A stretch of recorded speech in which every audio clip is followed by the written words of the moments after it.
Hello students, welcome to our YouTube channel maths वाला 3.14। Students, आज की इस वीडियो में हम पढ़ने वाले हैं क्लास 8th के मैथ्स का चैप्टर नंबर 10 की एक्सरसाइज 10.1।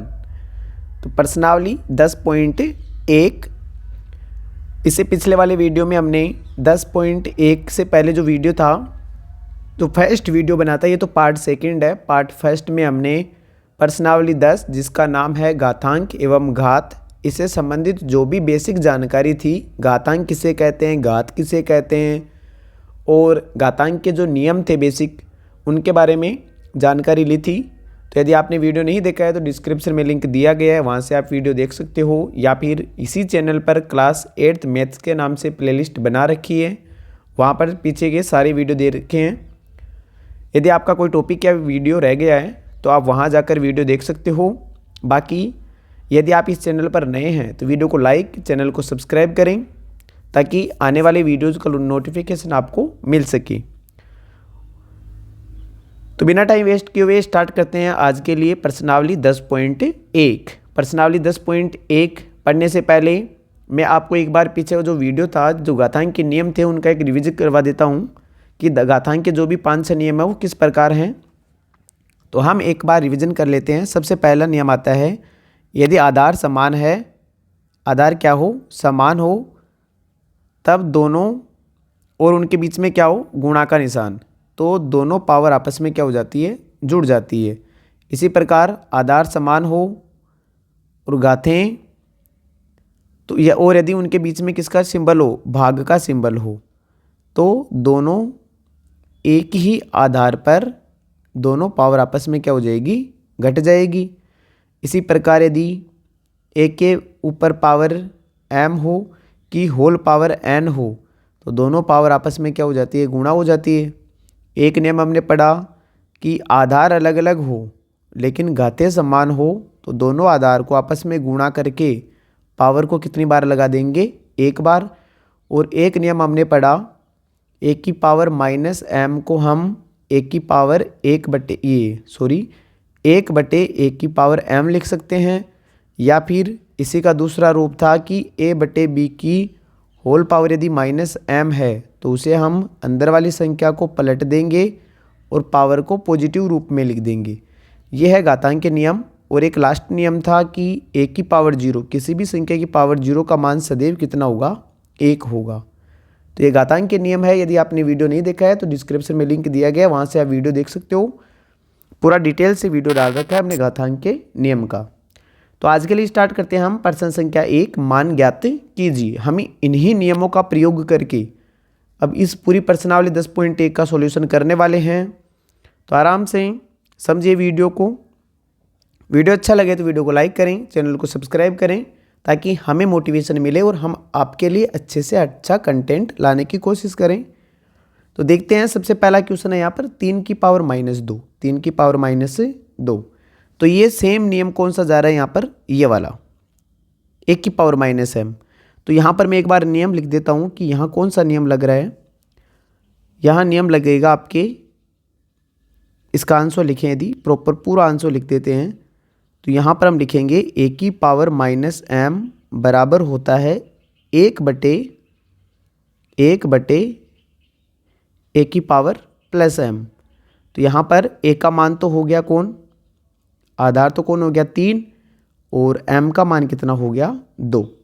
तो यहाँ से हम लिख सकते हैं 1/3 की पावर 2। तो ये हमारा क्या हो गया आंसर, 1/3 की पावर 2, या फिर हम 1/1 तो 1 रह गया, बटे 3 की पावर 2। 3 की पावर 2 का मतलब है 3 को 3 से क्या करना, गुणा करना। 3 को 3 से गुणा करने पर कितना आता है, 9। मतलब 3 का स्क्वायर कितना होता है, 9 होता है। तो यहाँ पर आंसर आ जाएगा हमारे पास 1/9। सेम क्वेश्चन आगे वाला है, सेम नियम लगेगा, केवल अंदर वाली संख्या है वो माइनस की है तो नियम तो वही लगेगा। 1 की पावर -m बराबर 1/1 की पावर +m हो जाएगा। तो यहाँ पर यदि हम रखें तो 1/-4 और -4 की पावर कितनी हो जाएगी, 2, क्योंकि प्लस पावर है वो ये माइनस पावर है वो प्लस पावर में चेंज हो जाएगी इस नियम के अनुसार। और इस नियम के अनुसार आगे देखते हैं हम यहाँ से, यदि माइनस की पावर सम संख्या है तो हमारा आंसर है वो पॉजिटिव आएगा। क्या आएगा? पॉजिटिव। और यहाँ से आंसर आ जाएगा 1/16। अब एक बार हम इसका नियम समझ लेते हैं कि यहाँ पर -4 है वो +4 कैसे हुआ। तो आपको इधर एक नियम बता देता हूँ मैं। यदि कोष्टक के अंदर यदि माइनस की कोई संख्या है और उसकी पावर यदि सम संख्या है, सम संख्या मतलब 2, 4, 6, 8, 10, 12 मतलब सम संख्याएं हो, तब तो उसका आंसर सदैव के साथ है पॉजिटिव। और यदि माइनस की संख्या अंदर कोष्टक के अंदर हो और ऊपर यदि विषम पावर हो, क्या हो? विषम घात हो, जैसे 1, 3, 5, 7, 9, 11, इस प्रकार यदि विषम संख्याएं हो तो आंसर है वो किसका आता है? माइनस का। तो यहाँ पर जो -4 की पावर 2 है वो इस वाले जो कंडीशन है, रूल है, इसको फॉलो कर रहे हैं। तो यहाँ पर आंसर आ जाएगा हमारे पास 1/4 की पावर 2, और 4 की पावर 2 का मतलब होता है कितना? 16। सेम आगे वाला क्वेश्चन कर रहा है इस नियम को नीचे वाले को, क्योंकि यहाँ पर 1/2 है और 1/2 का मतलब है a/2। तो यहाँ पर लिख लेता हूँ मैं नियम, a/b की पावर होल पावर है वो क्या है? माइनस का m। इसको मैं b/a की पावर +m लिख सकता हूँ, ये नियम है। तो ये नियम है तो बराबर के नीचे बराबर, a/b को तो मैंने लिख दिया b/a मतलब 2/1, 1/2 को लिख दिया 2/1, और इसकी पावर है वो कितनी आ जाएगी? +5। नीचे 1 होने का कोई मीनिंग है नहीं, तो यहाँ पर 2 की पावर 5 आंसर आ जाएगा। और 2 की पावर 5 का मतलब है 2 गुणा 2 गुणा 2, 2 गुणा 2 गुणा 2 गुणा 2 गुणा 2, गुणा करें 2 एकम 2, 2 दूनी 4, 4 एकम 4, 4 दूनी 8, 8 एकम 8, 8 दूनी 16, 16 एकम 16, 16 दूना 32। तो आंसर कितना आ जाएगा? 32। तो इस प्रकार हम जो घातांक के नियम है उसका यूज करके इस घातांक के चैप्टर को हम क्या करेंगे? सफलतापूर्वक समझेंगे। आगे देखते हैं क्वेश्चन नंबर 2। सरल कीजिए और उत्तर को धनात्मक घातांक के रूप में व्यक्त कीजिए। पहले सरल करना है और उसके बाद में घातांक को धनात्मक रूप में लिखना है। यदि कोई माइनस की पावर है तो उसको प्लस का बनाना है। तो यहाँ पर देखते हैं हम कौन सा रूल फॉलो हो रहा है। यह आधार समान है, यहाँ पर भी आधार समान है, मतलब -4 ऊपर घात अलग अलग है, लेकिन बीच में भाग का सिंबल है। बीच में किसका सिंबल है? भाग का।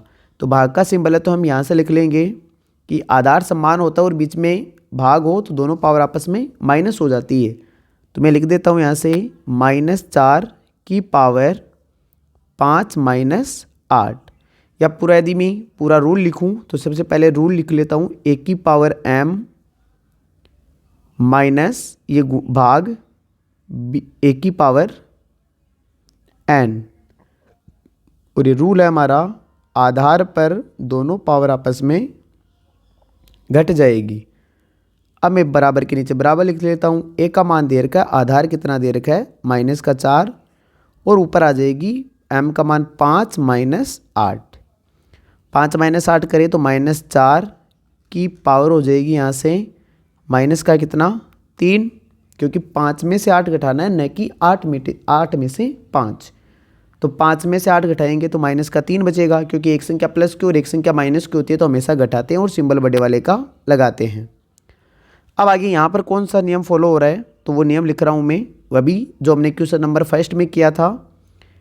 a की पावर यदि -m है तो हम उसको 1/a की पावर +m लिख सकते हैं। तो यहाँ से भी मैं इसको 1/-4 की पावर कितना लिख सकता हूँ? 3। और माइनस यहाँ पर अब की बार जो संख्या है ऊपर वो विषम संख्या है, इसलिए आंसर भी इसका किस में आएगा? विषम में ही आएगा। तो इसका लास्ट जो फाइनल आंसर वो आ जाएगा 1/-4 की पावर 3। ये हो गया हमारा आंसर।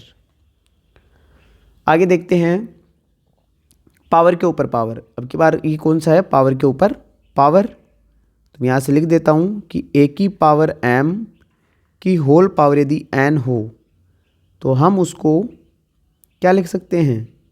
हम उसको लिख सकते हैं a की पावर m गुणा n।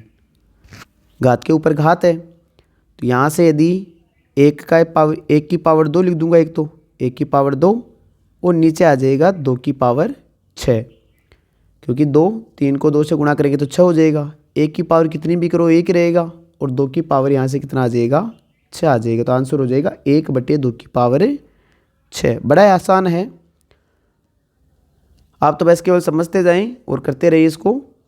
बाकी बिल्कुल छोटे छोटे सॉल्यूशन हैं इनके। यहाँ से -3 की पावर 4, तो अभी हमने पढ़ा है -3 की पावर 4 के बारे में कि यदि किसी भी ऋणात्मक की पावर यदि समसंख्या हो तो उसका आंसर सदैव क्या आता है प्लस का।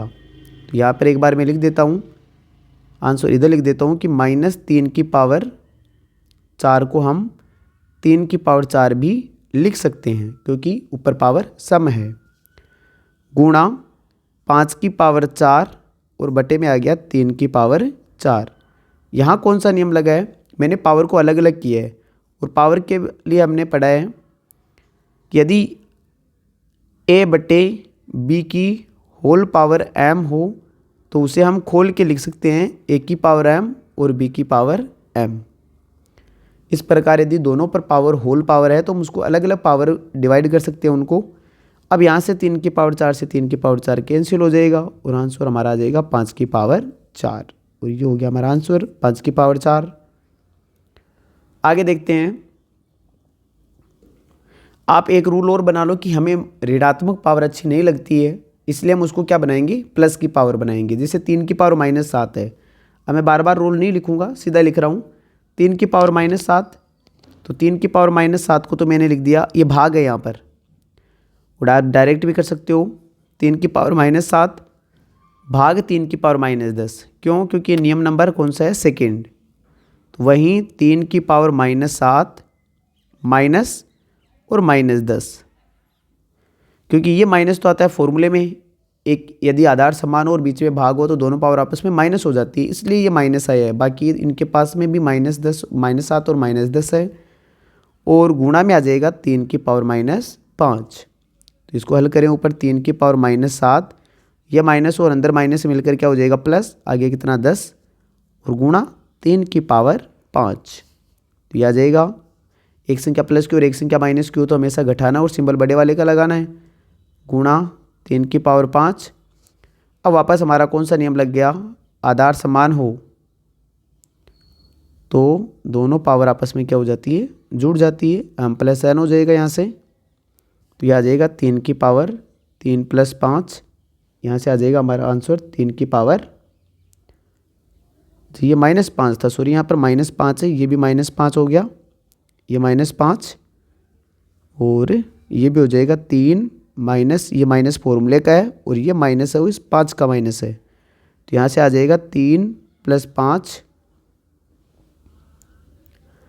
अच्छा ये आधार समान तो गाते जुड़ जाती है, सॉरी एक मिनट प्लस आ जाएगा यहाँ से, और यहाँ से आ जाएगा -5 और ये आ जाएगा 3 की पावर -2। 3 की पावर -2 को हम लिख सकते हैं 1/3 की पावर 2। ये हमारा रूल है जो घातांक माइनस को प्लस बनाने वाला रूल है। तो इसका जो फाइनल आंसर आया वो आए 1/3 की पावर 2। आगे देखते हैं प्रश्न संख्या 3। प्रश्न संख्या 3 है, मान ज्ञात कीजिए। क्या ज्ञात कीजिए? मान ज्ञात कीजिए।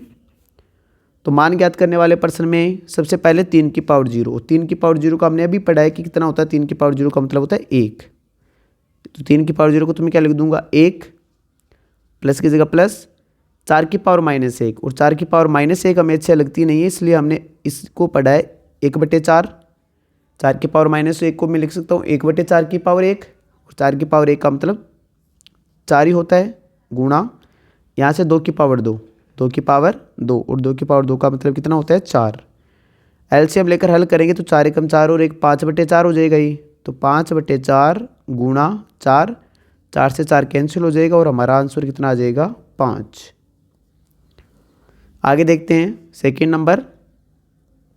2 की पावर -1 को मैं लिख सकता हूँ 1/2, गुणा 4 की पावर 1 को लिख दिया मैंने 1/4, कोष्टक भाग 2 की पावर 2 को मैं लिख दिया 1/2 की पावर, ये एक मिनट, ये ऊपर पावर कितनी आ जाएगी 2, क्योंकि 2 की पावर 2 को मैं -2 को मैं +2 बना के लिख सकता हूँ 1/2 में। तो यह आ जाएगा, ऊपर यदि गुणा करें तो भिन्नों का गुणा हो गया 1 और 4 दूनी 8, भाग की जगह भाग, 1 और बटे में 2 की पावर 2 का मतलब कितना होता है 4। तो 1/8 भाग 1/4 हो गया ये। अब यदि इनको हल करें तो यहाँ से 1/8 भाग को किस में बदलना होता है, गुणा में। गुणा में बदलते ही ये संख्या क्या हो जाती है, पलट जाती है। 4 ऊपर चला जाएगा और 1 कहाँ आ जाएगा नीचे। 4 एकम 4 और 4 दूनी 8। तो ऊपर तो यहाँ से बच गया 1 और नीचे बच गया कितना 2। तो आंसर कितना आ जाएगा 1/2। आप इसको घातांक में लेकर भी कर सकते हो। अब देखते हैं क्वेश्चन नंबर 3। 1/2 की पावर -2। तो मैं इसको लिख सकता हूँ कौन से रूल के अनुसार, a/b की पावर -m को आप b/a की पावर +m लिख सकते हो। तो इन सभी को हम एक ही रूल से हल करते हैं तो यह आ जाएगा 2/1 की पावर 2 प्लस 3/1 की पावर 2 प्लस 4/1 की पावर 2। 2 की पावर 2 का मतलब हो गया यहाँ से 4 प्लस 3 की पावर 2 का मतलब कितना हो गया 9 प्लस 4 की पावर का मतलब हो गया 16। 25 और 4 कितने हो गए 29, क्योंकि नीचे बटे में 1 का कोई मीनिंग नहीं होता है। अब देखते हैं यहाँ से हम क्वेश्चन नंबर 4। 3 की पावर -1 को लिख सकते हैं हम 1/3 प्लस इसको लिख सकते हैं 1/4 और ये हो गया 1/5 की होल पावर 0। अब ज़्यादा हल करने की हमें आवश्यकता नहीं है, क्योंकि होल पावर 0 का मतलब हो गया यहाँ से, अब हल तो करना पड़ेगा क्योंकि ऊपर पावर है। ऐसे 5 के 20 थे 60, एलसीएम कितना आ जाएगा 60। 3 का भाग लगाया तो ये चला गया 20 बार, प्लस 4 का भाग लगाया तो ये 15 बार, 5 का भाग लगाया 12 बार और ऊपर पावर 0। 12 27, 27 और 20 कितने हो गए 47। तो हो जाएगा 47/60 की पावर 0। पावर 0 हो तो उसका आंसर सदैव कितना आता है 1। ये कौन सा रूल है वो इधर लिख देता हूँ मैं। 1 की पावर यदि 0 है तो उसका आंसर सदैव कितना आता है 1। तो ये था हमारा क्वेश्चन नंबर 1, क्वेश्चन नंबर 2 और क्वेश्चन नंबर 3। नेक्स्ट वीडियो में लेकर आएंगे 4, 5, 6, 7, 4, 5, 6 और 7। वीडियो अच्छा लगा तो वीडियो को लाइक करें, चैनल को सब्सक्राइब करें, ताकि नेक्स्ट वीडियो है जो पार्ट 3 है वो आते ही आपको क्या मिल जाए, नोटिफिकेशन मिल जाए। साथ ही यदि आपने वीडियो को एंड तक देखा है तो आपको बहुत बहुत धन्यवाद। वीडियो को लास्ट तक देखने के लिए धन्यवाद।